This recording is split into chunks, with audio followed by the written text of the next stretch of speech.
Hola, ¿cómo están? Bueno, vamos a trabajar la clase que nos quedó sin dar, que es la de el estadio del espejo. Eh, Hicimos ese enroque por el cual en la clase que correspondía dar el estadio del espejo di los esquemas ópticos, porque la clase siguiente iba a tener un reemplazo, pero después hubo percances y no pudo estar el reemplazo, con lo cual esta clase se la voy a dar virtualmente en la grabación. Voy a tratar de que esta clase sea bastante más breve de lo que hubiera sido presencialmente, así el video no es demasiado largo. Lacan formula el estadio del espejo en el año 36, 1936, pero el escrito sobre la función del espejo es en el año 1949, o sea, 3 años antes de empezar su seminario 1. Acá vamos a tomar como bibliografía el seminario 3, en el capítulo 7, el parágrafo 2. Entonces, ese parágrafo 2 del capítulo 7 del seminario 3 va a ser nuestra bibliografía que vamos a tomar como bibliografía obligatoria, pero además voy a tomar como referencia un texto que no está en la bibliografía obligatoria, sino optativa, o sea, no lo tienen que estudiar necesariamente para el parcial, pero los que tengan ganas pueden hacerlo, que es el estadio del espejo como formador de la función del shock, que está en Escritos 1. Estos son los dos textos que voy a tomar como referencia para trabajar el estadio del espejo. El estadio del espejo, algunas de estas cosas las ubiqué rápidamente en la clase, pero vamos a repasarlas.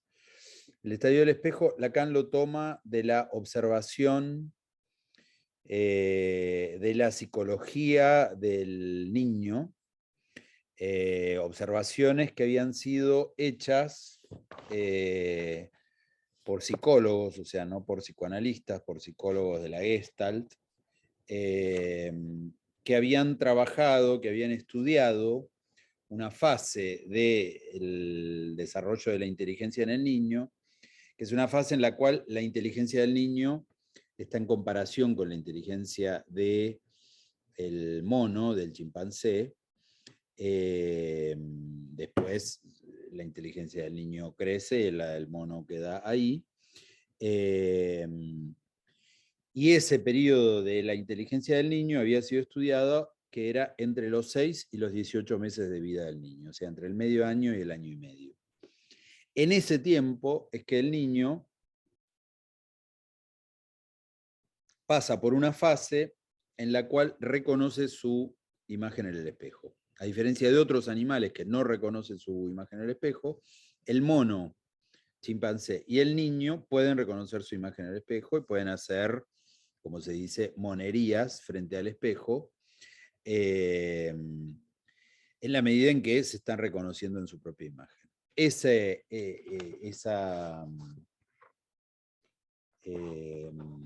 experiencia había sido hecha por Keller, de la psicología de la Gestalt, y después fue estudiada por Baldwin, que Baldwin ubicó el periodo de la vida, o sea, entre el medio año y el año y medio, en el cual se produce esta fase del espejo. Fase en la psicología, y Lacan lo ubica como un estadio, como un momento lógico por el cual el niño pasa, en el cual, y ahí está la diferencia entre la psicología lo estudiaba como una fase de la inteligencia. Lacan lo estudia no como solamente una fase de la inteligencia, sino además como un periodo en el cual se produce la constitución del yo.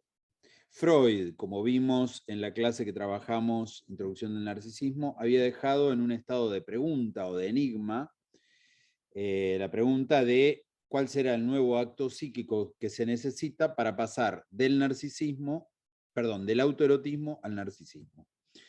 Decía, es necesario presuponer que antes del narcisismo, el narcisismo no estaba formado, sino que antes había solo un autoerotismo. Y que en cierto momento se produce una nueva acción psíquica o un nuevo acto psíquico, según la traducción, para que se produzca este salto del autoerotismo hacia el narcisismo. Cuando se produce el salto hacia el narcisismo, ahí se produce la constitución del yo. Quiere decir, en síntesis, que antes el yo no estaba y que el yo se constituye en este nuevo acto psíquico. Bueno, Lacan ubica que este nuevo acto psíquico es el estadio del espejo. O sea que antes de los 6 meses el yo no estaba constituido y entre los 6 y los 18 meses el yo se constituye. Observamos la oposición entre esa constitución del yo que se produce en ese periodo y lo que ocurre en el autismo, por ejemplo, en el cual ese periodo no se produce. Entonces no se produce una constitución del yo entre los 6 y los 18 meses y esto tiene toda una serie de consecuencias para un sujeto autista que, por ejemplo, no constituirá una imagen unificada, no constituirá un hablar de sí en primera persona, etcétera, etcétera. ¿Sí? Esto se puede oponer, en el caso del autismo, a el resto de los casos donde sí se produce esta experiencia del estadio del espejo. Bien. El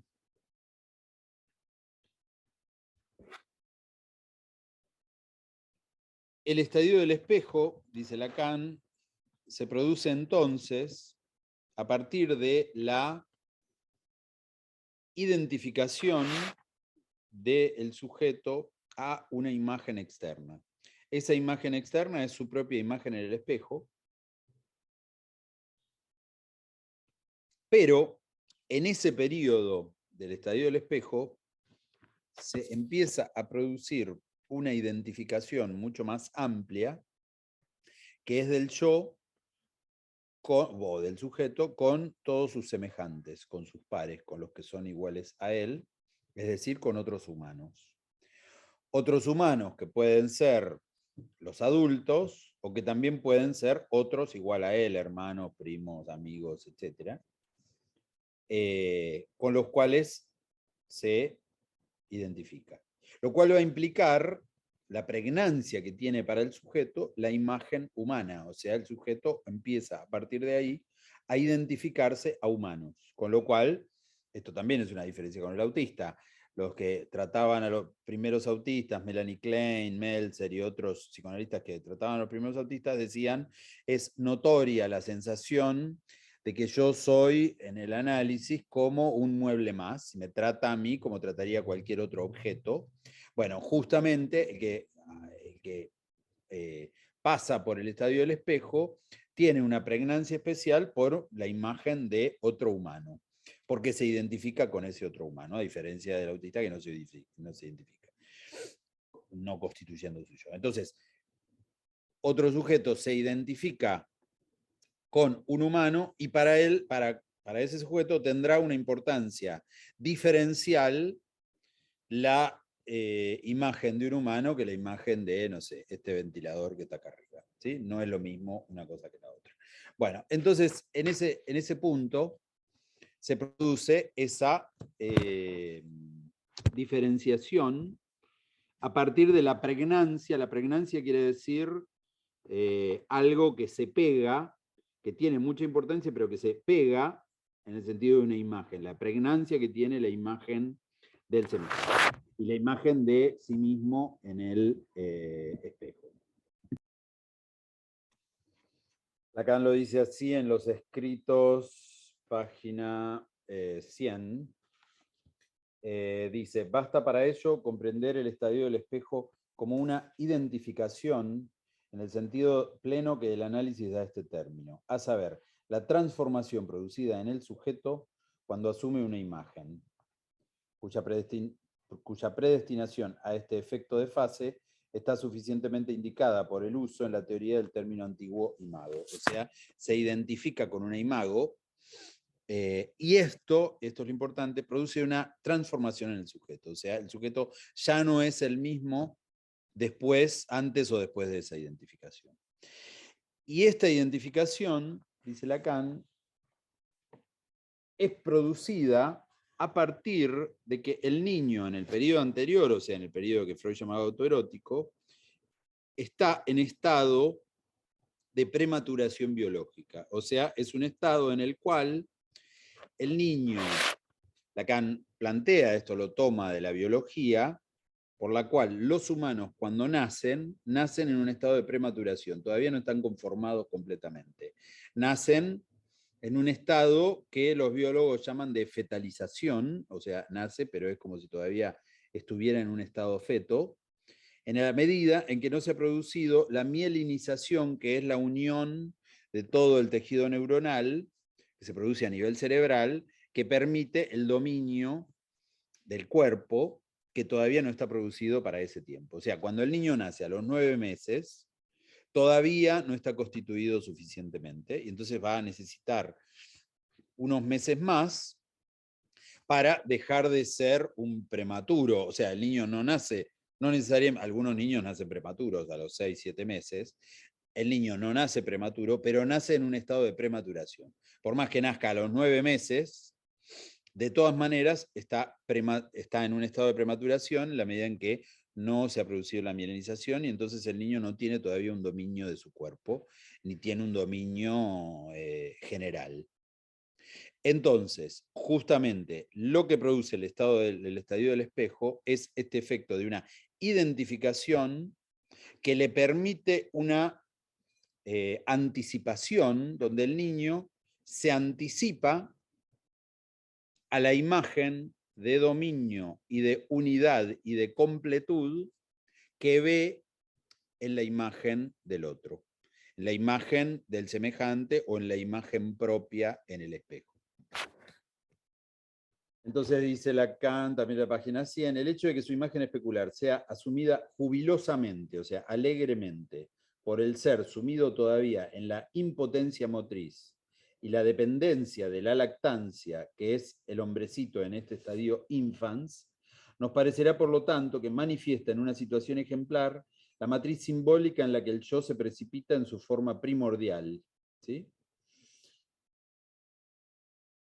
Entonces, es una matriz en la cual el niño se precipita de modo de constituir su yo, justamente como estado a partir del cual se puede ver como una unidad. Más adelante se podrá nombrar también como un yo, se podrá nombrar en primera persona, podrá decir yo quiero tal cosa o a mí me pasa tal cosa, dame a mí esto, esto es mío y todas las serie de cuestiones que tienen que ver con la dimensión de la propiedad, a partir de la dimensión del nombre. Esta es la matriz simbólica de considerarme yo o considerarme Patricio, etc. Bueno, todo esto se produce a partir de el efecto transformador que produce la imagen del semejante. Por eso es una identificación, porque produce un efecto de transformación. Y en esa transformación se produce ese nuevo acto psíquico por el cual se constituye el yo como una instancia. Pero esta identificación y esta transformación se produce recubriendo la prematuración en la cual está el niño en ese momento. El niño está insuficientemente constituido, se identifica y a partir de esa identificación se transforma. Y esa identificación lo transforma y lo vuelve más unificado y más con un control mayor sobre sí mismo, que se produce por efecto de la misma identificación, digamos. ¿Sí? Esta es la transformación, que de alguna manera esa identificación lo empuja hacia adelante y lo empuja hacia estar más unificado y tener más dominio de sí, digamos. Bueno, en ese punto, Lacan toma un término freudiano, que es la diferencia entre el yo y el yo ideal. el yo ideal es la imagen a la cual yo me identifico. El yo ideal es quien quiero ser. Entonces, si tengo la imagen de mi hermanito al cual me quiero identificar, de mi hermano mayor, por ejemplo, o me quiero identificar a la imagen de mi padre, o me quiero identificar a la imagen de quien sea, ese semejante actúa en términos de un yo ideal. No un ideal del yo, eso ya lo veremos más adelante, sino un yo ideal. Se identifica al yo ideal, es como quien quiero ser, y a partir de esa identificación al yo ideal, constituye su yo en función de esa identificación al yo ideal. ¿Sí? El semejante entonces ocupa el lugar de un yo ideal para el sujeto. O sea, está el semejante, existe en la realidad, el sujeto se identifica ubicándolo en posición de yo ideal, y se identifica y así se transforma constituyendo el yo. Bueno, este yo entonces va a tener toda una serie de características, o el efecto de transformación que se producen a partir de esto va a dar toda una serie de características que Lacan va a analizar en el estadio del espejo y en este capítulo 7 del que hablábamos, que son toda una serie de características que van a darle sus características al yo. La primera función, que ya había sido situada por Freud, es la función de dominio, control. El sujeto, a partir de esa identificación, tiene un dominio, adquiere progresivamente, no es que la adquiere de un día para el otro, sino que adquiere progresivamente una función de dominio de su propio cuerpo. Y una función de dominio y de control, no solo de su propio cuerpo, sino también de algunos parámetros de su medio ambiente. ¿Sí? A partir de que él puede tener un dominio de su propio cuerpo, también puede transformar su medio ambiente, y con lo cual su interés va a estar puesto también en los objetos de alrededor que van a entrar a formar parte de esa función de dominio. ¿Sí? Sus preferencias, sus juguetes, sus gustos, sus cosas, sus pares, sus referentes, etcétera, van a entrar dentro de este plano del intento de dominio de todo lo que lo circunda y el intento de dominio de sí mismo. Entonces, la primera función es una función de dominio o de control del yo. La segunda función es una función de unificación. La imagen completa del semejante, justamente hasta ahí el autoerotismo era pulsiones dispersas que intentaban cada una su satisfacción, pero a partir de esto él se identifica con una imagen completa, con una gestalt completa, y entonces él va a poder tener una función de dominio a partir de identificarse a esa imagen completa. Y esa imagen completa le va a dar una unidad. Pero es una unidad imaginaria, es una unidad constituida por una imagen. Y esa unidad puede romperse. Puede romperse ante ciertos elementos que puedan fragmentar esa imagen. Por ejemplo, cualquier elemento que no cumpla con la función de dominio, que no cumpla con lo que el sujeto espera del semejante. Por ejemplo, que el semejante haga algo diferente a lo que él quiere. Lo encontramos mucho en los chicos chiquitos, cuando están con otros nenes jugando y el nene, no sé, le saca el juguete y entonces el nene se enoja, porque en ese punto hay algo de lo no esperado por el niño, porque el niño pretende tener un control de la situación y el otro niño hace otra cosa, entonces el niño se enoja, se enfurece, le pega, se pone a llorar, etcétera, etcétera. Bueno, en este punto, lo que el otro hace cuando no responde a la función de dominio y no responde a la función de unidad es que produce un efecto de fragmentación a nivel del yo. Es decir, la imagen completa se deshace, se produce una fragmentación, produciendo efectos de frustración. Es decir, el niño se enoja cuando el otro no hace lo que él quiere. digamos. Por supuesto, todo esto siempre estamos dentro de la dimensión del narcisismo, ¿sí? Todo esto es el narcisismo en relación al otro y en la especularidad con el semejante. Entonces, cuando el otro no hace lo que esperamos, se produce un efecto de frustración y de enojo. Entonces, la tercera función de la que hablábamos es la función de la unidad. Y en esta función de la unidad también se produce la función de la fragmentación en caso de que la unidad no funcione como debe funcionar, por ejemplo, en estos casos que dábamos. Entonces tenemos hasta acá la función de la identificación con el semejante por un lado, de la unificación yoica o de la unidad del yo por otro, y lo que se produce cuando no funciona esa unidad, que es la fragmentación del yo, y que es también la frustración o el enojo. Ese es hasta ahora los elementos que hemos ubicado. La cuarta o quinta, ya me perdí, función que Lacan establece, pongámosle que es la cuarta, porque ya me perdí en la cuenta, es la que Lacan ubica como una ortopedia en el sentido de cómo podríamos utilizar un elemento ortopédico como si fuera, por ejemplo, unas muletas, ¿sí? La función ortopédica del semejante tiene que ver con ese uso de unas muletas que nosotros usamos, porque justamente no estamos constituidos completamente, el niño no está completamente constituido, entonces usa al semejante como una función ortopédica. El semejante le permite esa parte de sí que todavía le falta y que el semejante da como una función ortopédica. ¿Sí?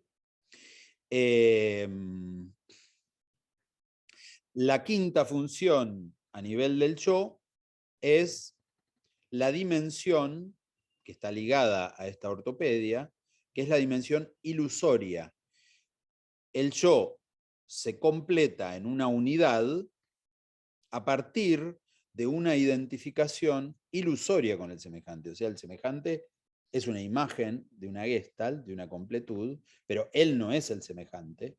Él se cree el semejante por esta función ortopédica y por esta función de identificación, pero él no es el semejante. Entonces se produce una ilusión de completud.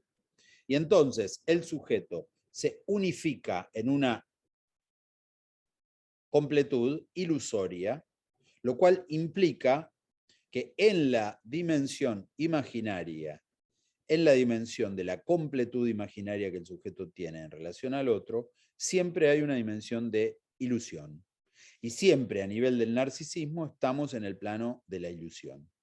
Nos ilusionamos creyendo haber conseguido esa imagen completa, pero esa imagen completa, como decíamos, es ortopédica, no soy yo ese otro, digamos.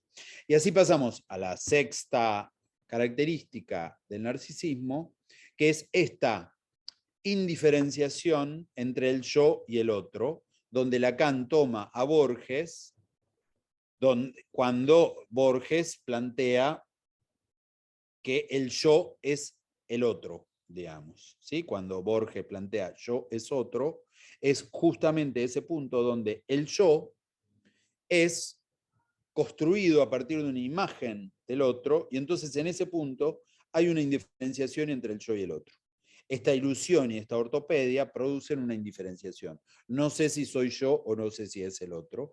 Y por eso Lacan escribe este punto como A', ¿sí? Como la dimensión A', porque A', porque el A' es una imagen sustituible con el A. El A es la A minúscula del autre en francés, autre, ¿sí? El autre en francés se identifica con el otro autre, y entonces el yo es un otro, el yo es otro, porque se está identificando con el otro con minúscula, no estamos hablando todavía del otro con mayúscula. Entonces, la característica sexta que habíamos planteado es la ilusión de ser igual al otro, la ilusión de completud. Y a partir de esa ilusión de completud, se produce lo que Lacan también llama la séptima característica, que es la función de desconocimiento del yo. La función de desconocimiento del yo implica que el yo intenta desconocer todo lo que descompleta la imagen. Intenta todo el tiempo cerrar la imagen en una imagen completa, intenta todo el tiempo constituir la ilusión de completud narcisística del yo. O sea, naturalmente el yo intenta completarse, intenta esa homeostasis, esa regulación de ser igual a sí mismo, de ser lo que yo creo que soy. Y todo el tiempo, a nivel de la dimensión imaginaria, encontramos ese punto de la función de desconocimiento. Desconocimiento de todo lo que no completa a la imagen. ¿Sí?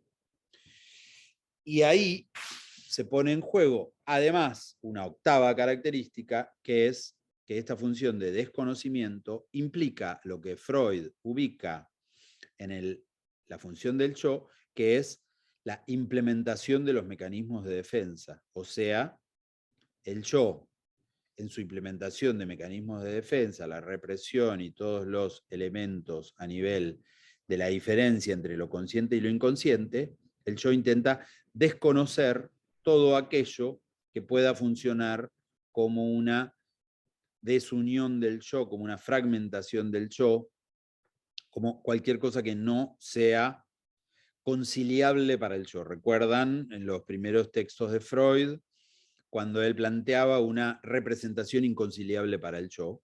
Esa representación inconciliable para el yo, que era vivida como traumática, justamente el yo intentaba, en ese momento decía, la conciencia intentaba desconocerla, llevándola a lo inconsciente. Entonces, en la función de desconocimiento del yo, están puestos en juego los mecanismos de defensa del yo, por los cuales el yo no quiere saber de todo aquello que descomplete la imagen. Novena característica. Lo que descompleta la imagen y lo que completa la imagen son dos elementos vividos como afectos, afectos imaginarios, que son la atracción y la fragmentación. Lacan también lo llama el amor y la agresividad. El amor-odio o el amor-agresividad, en el sentido, lo que completa la imagen produce un efecto de atracción y un efecto de amor, lo que descompleta la imagen produce un efecto de odio o un efecto de agresividad. Esto que hablábamos hace un rato cuando decíamos que cuando el otro no hace lo que uno quiere, pues aparece la frustración y el enojo. No solo la frustración y el enojo, sino también la agresividad. Porque la agresividad implica que todo lo que descompleta en mi imagen y fragmenta la unidad especular produce un efecto de enojo. Entonces, a nivel imaginario, la relación con el semejante siempre va a tener la alternancia, que es una relación que siempre se produce con el semejante más cercano, una alternancia entre amor y odio, entre amor y agresividad. Y pasa, de hecho, en todas nuestras relaciones más cercanas, amigos, pareja, hermano, familia, padre, madre, etcétera, los que más cercanos tenemos, que son los que más nos peleamos, porque justamente más nos peleamos porque se produce este efecto de alternancia entre amor-odio o entre amor-agresividad, que implica, por un lado, la tendencia al pegoteo con el otro, por este efecto de indiferenciación con el otro, donde yo soy el otro, entonces me pegoteo al otro, y esta es la dimensión amorosa, y el punto donde el otro no hace lo que el yo espera, descompleta esa imagen y produce el efecto de agresividad. Entonces, en las relaciones más cercanas, son las más pegoteadas a nivel imaginario, se produce esta relación de amor-agresividad. De hecho, por ejemplo, se produce mucho en las parejas, ¿sí? Este efecto de se aman a full y no paran de estar juntos y de besarse y de coger y después pasan instantáneamente a pelearse y a estar a las puteadas, etcétera, etcétera, en esas relaciones que a veces pueden ser tormentosas y después se vuelven a amar y después se vuelven a pelear, etcétera, etcétera. Bueno, ese es un efecto imaginario. Un efecto propio de lo imaginario, o sea, es una característica de lo imaginario que lo que completa la imagen produce la atracción e incluso el pegoteo, y lo que descompleta la imagen produce la agresividad y el enojo. Son afectos propios del narcisismo. Entonces esa sería esta 10ª característica, que es el amor-agresividad o el amor-odio narcisista. La 11ª característica, y creo que es la última, es lo que Lacan llama una temporalidad de anticipación del narcisismo. Una temporalidad de anticipación en el sentido, puse la pausa para ir a cerrar la ventana, en el sentido de que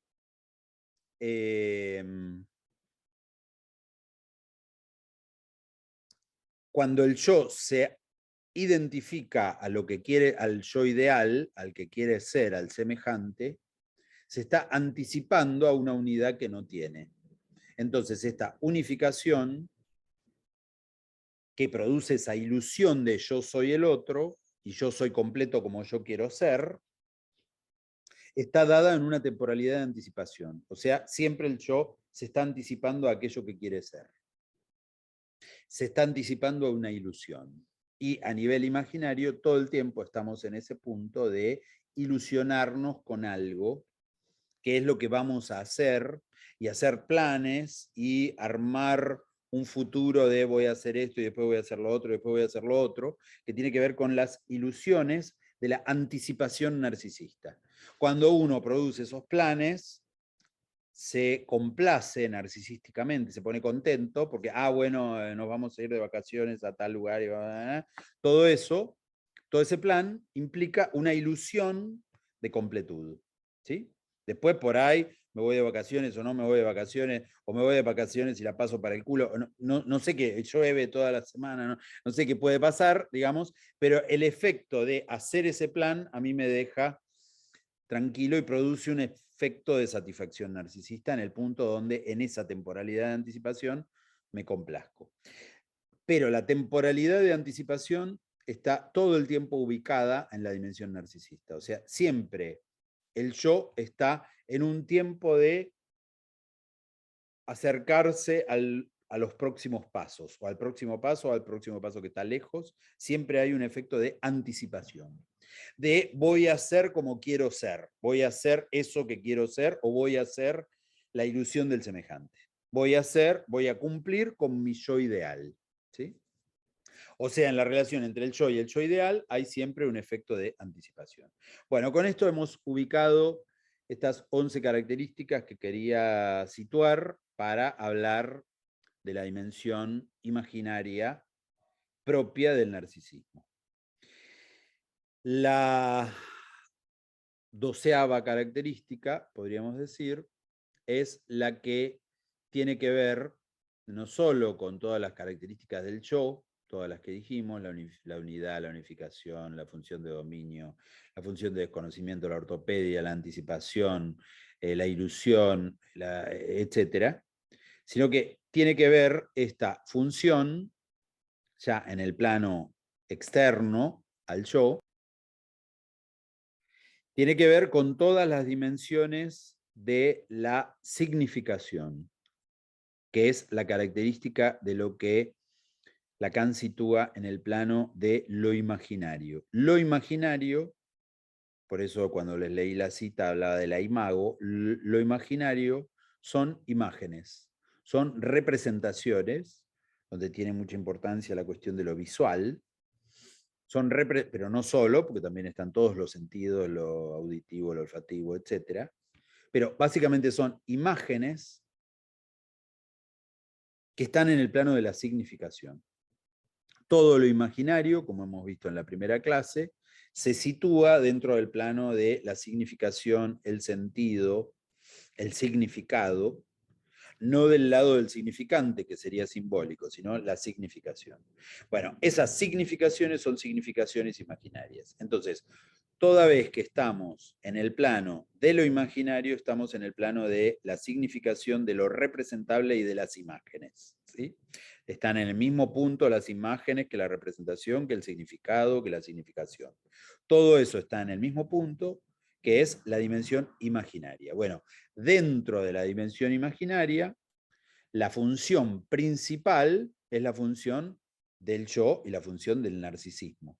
No son lo mismo, sino que el narcisismo y el yo están incluidos dentro del plano de lo imaginario. Por eso decía una 12ª característica fuera de las otras 11, en el sentido de que toda la dimensión del narcisismo y el yo está incluida en el plano más general de lo imaginario. ¿Sí? Lo imaginario tiene que ver con todas las significaciones, no solo las narcisistas, sino todas las significaciones, pero las narcisistas son una significación preponderante, fundamental dentro del plano de lo imaginario.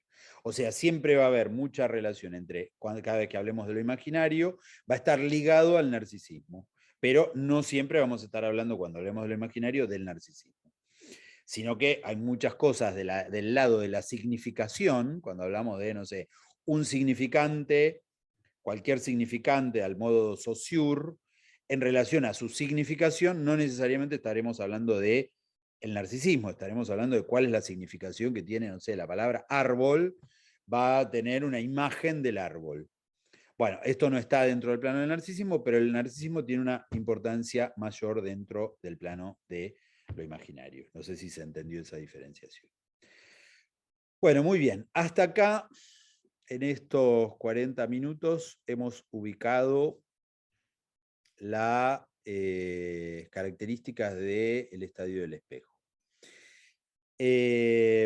Voy a usar unos minutos más para hacer un breve repaso de lo que vimos en la clase de los esquemas ópticos, porque me parece que hay algunos elementos de los esquemas ópticos que quedaron no suficientemente situados. Los voy a plantear también de manera muy rápida, siendo que se trata de un repaso, ya no se trata de una clase donde les explico todo el aparato, porque el aparato ya se los expliqué, sino que voy a hacer un repaso del aparato.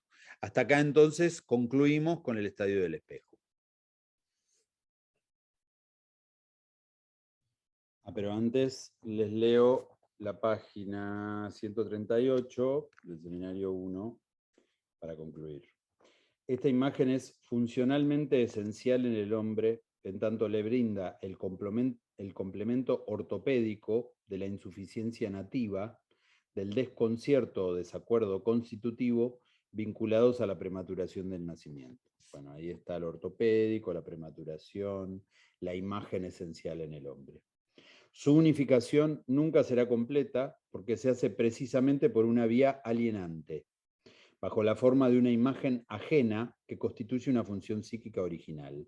O sea, esta imagen que nunca es completa, justamente la imagen que, la unificación que nunca es completa es la unificación que se puede desunificar y producir el efecto del cuerpo fragmentado. Y se puede producir porque es justamente una identificación ilusoria, una identificación producida a partir de una unificación producida por una vía alienante, o sea, alienarse a ese semejante, bajo la forma de una imagen ajena que constituye una función psíquica original. Original porque es una función que constituye al yo. La tensión agresiva de ese o yo o el otro está integrada absolutamente a todo tipo de funcionamiento imaginario en el otro. O sea, ese o yo o el otro es ese punto de el dominio. Cuando el otro no cumple con mi dominio, se produce ese efecto de rivalidad narcisística, ese efecto de tensión agresiva con el otro, donde se produce este efecto de o yo o el otro. Bueno, concluida la cuestión, ahora vamos a pasar entonces a el esquema, a los esquemas ópticos. ¿Por qué los esquemas ópticos? Porque Lacan primero trae la imagen simplificada de la experiencia del ramillete invertido, en la cual, a ver si puedo compartir, va a ubicar esta imagen del ramillete invertido. A ver, no sé si no puedo. Un segundo, ¿eh?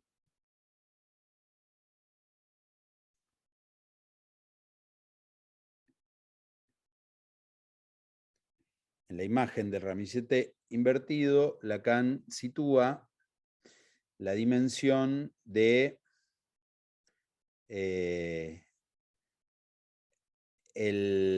las flores. Acá está ubicado al revés. Está ubicando la experiencia de la óptica, que consiste en situar el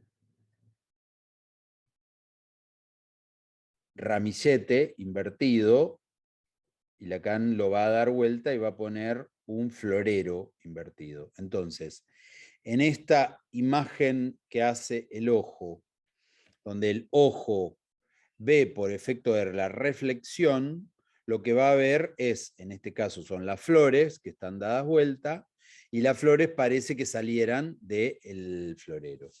Bueno, Lacan después va a modificar esto y va a poner el florero abajo, y entonces lo que se va a ver es las flores recubiertas por un florero.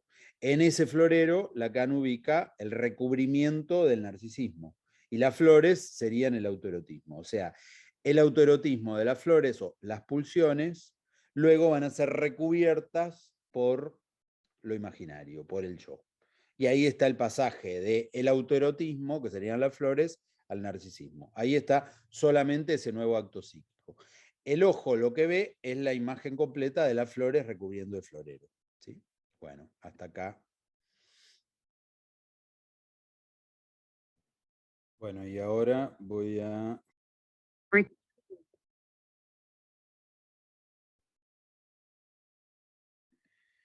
Bueno, voy a intentar dibujar acá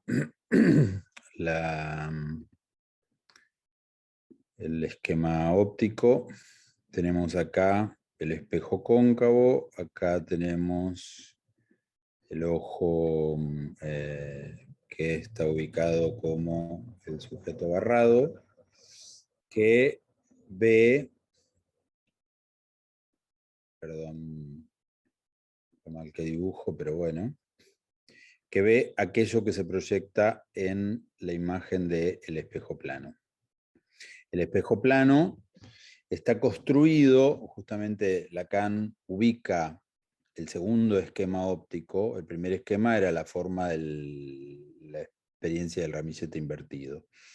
El segundo esquema óptico es para situar cómo se relaciona lo imaginario con lo simbólico. Lo simbólico implica tres términos: el sujeto, el otro con mayúscula y el ideal del yo. A los términos que ya habíamos ubicado, que eran el florero, que era, ¿se acuerdan? El objeto real, ¿sí? El objeto real, también las flores son un objeto real. Todos estos términos, real quiere decir el real de la óptica, no el real psicoanalítico. Y acá teníamos el florero ilusorio, que sería la imagen real. Imagen real porque era, ¿se acuerdan que la imagen real era una imagen en 3D? Y lo que se proyecta en el espejo plano, digamos, en este espejo plano que es el otro con mayúscula, va a ser una imagen virtual, que es el florero con las flores, que es lo que ve el sujeto, el ojo, ve esto imaginen que esto es una línea punteada, la hice horrible, pero bueno, imaginen que lo es.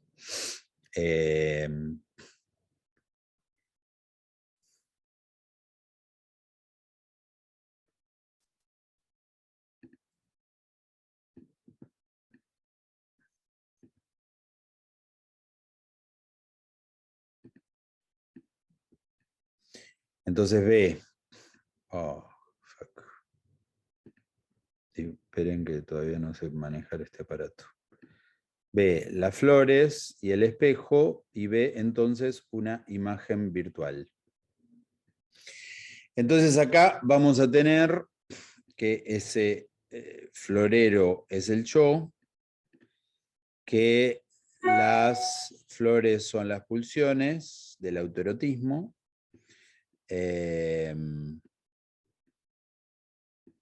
Muy difícil dibujar así. Acá también tenemos el autoerotismo. Y acá tenemos el yo, el narcisismo. Y entonces en ese punto, los elementos que vamos a tener hasta acá son el sujeto, los elementos simbólicos que vamos a tener acá son el sujeto, el otro que es el sistema significante, o sea, todo lo que se vea en este plano va a ser lo que esté situado a partir de los significantes del otro. Entonces vamos a poder ver nuestro propio cuerpo, nuestra propia imagen, nuestro propio yo, etcétera. Todo eso es lo que ve el sujeto reflejado en la imagen. Y en el elemento, en el lugar equivalente al del lugar del sujeto, se ubica el elemento que comanda al otro con mayúscula, eso no tuvimos tiempo de trabajarlo, que es el ideal del yo, IDA entre paréntesis. El ideal del yo es el elemento simbólico que está en el mismo nivel del sujeto, o sea, en el nivel del ojo, pero está del otro lado, del lado de lo simbólico, y es el elemento que comanda todo el aparato. Este ideal del yo va a ser el lugar desde donde, y esto lo vamos a trabajar en las próximas clases cuando veamos lo simbólico, es el lugar desde donde el sujeto quiere ser mirado, es decir, el lugar de lo que toma del deseo del otro. O sea, el yo, el sujeto se mira a su propio yo desde el ideal del yo, o sea, desde donde querría ser mirado por el otro. Este es el lugar del ideal del yo como lugar simbólico que las próximas veces vamos a trabajar, cuando trabajemos en el seminario 5, los tiempos del Edipo, vamos a trabajar especialmente este nivel del ideal del yo, y ahí van a entender qué quiere decir que el sujeto, en el mismo nivel de donde está el ojo, está el elemento del ideal del yo que comanda lo que ve el ojo y comanda lo que se refleja en el espejo plano. O sea, comanda todo esto a partir del ideal del yo. Bueno, muy bien, hasta acá hemos trabajado con este repaso de la clase, con estos elementos agregados de lo simbólico sobre lo imaginario que habíamos visto. Bueno, nos veremos entonces en la clase del miércoles, donde vamos a trabajar los tiempos del Edipo. Saludos.